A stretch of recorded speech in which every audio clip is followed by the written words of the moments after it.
Chair recognizes Mr. Armstrong from North Dakota for 5 minutes.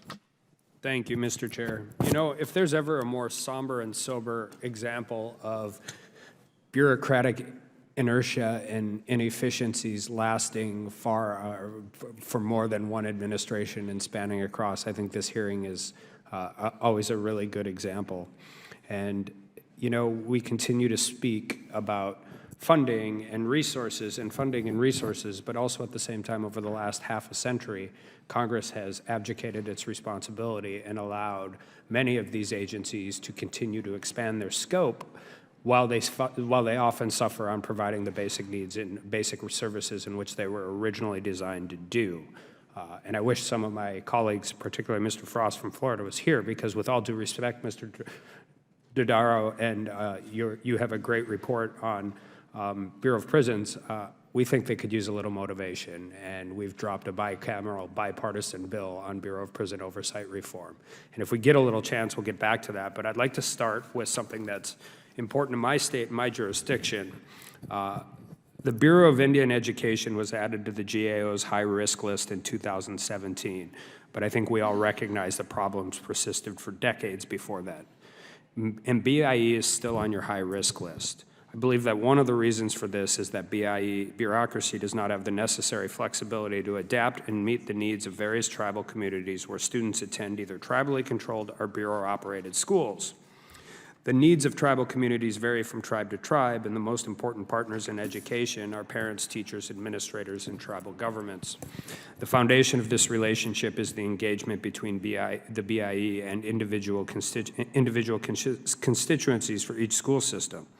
Given the unique needs of tribal education, has GAO evaluated BIE's community engagement methodology? We definitely have pointed out that there needs to be more engagement between the federal agencies and the community.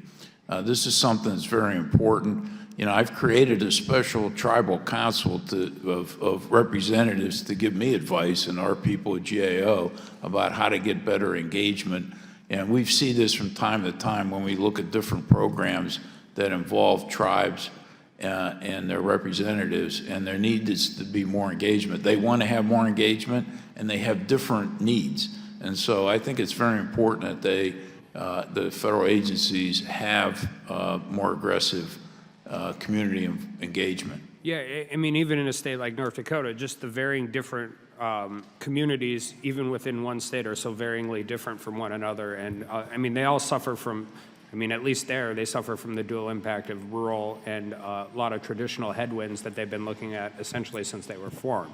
So in 2022, the GAO testified before Congress that the federal government works with the tribes towards the goal of ensuring that interior-funded schools are of the highest quality and provide for the basic elementary and secondary educational needs of their student population, including meeting their unique educational and cultural needs. Yet the graduation rate in BIE schools is 53%, and the national average graduation rate of all Native Americans is 69%.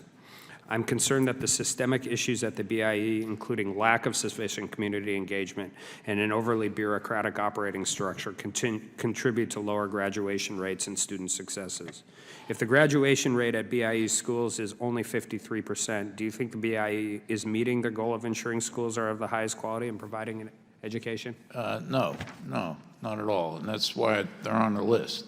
You know, they have staffing shortages over there, about 27% understaffed.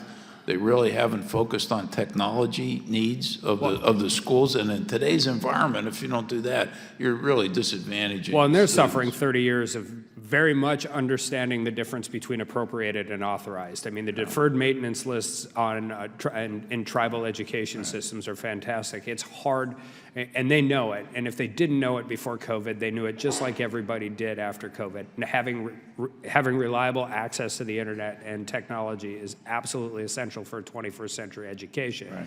The flip side to that is it's a little hard to do that when you have kids wearing parkas and hats because you haven't had windows replaced, even though they've been authorized to be replaced for the last 30 years. So yeah, the condition of the schools was the other reason we put them on the list, and to have better construction assistance.